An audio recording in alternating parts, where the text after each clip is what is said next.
Let's try eating soap. I don't know why some of y'all, whenever you eat cilantro, you taste soap. It doesn't smell like soap.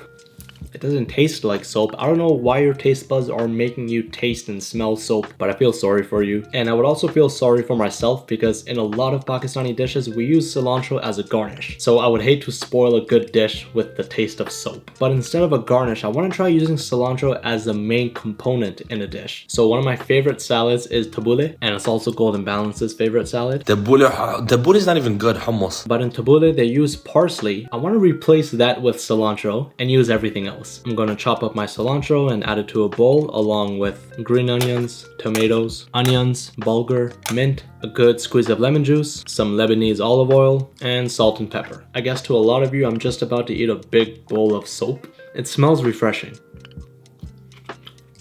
It's interesting. It's almost like tabbouleh, but I just get this feeling that this is supposed to be going on top of something, and I'm not just supposed to be eating it by itself. I don't know, cilantro just seems like it's only a garnish. I don't think it's ever meant to be the star of the show. I don't know, is it better than tabbouleh? No. I think parsley is better in this situation, but is it soap? No. It's just a really good garnish.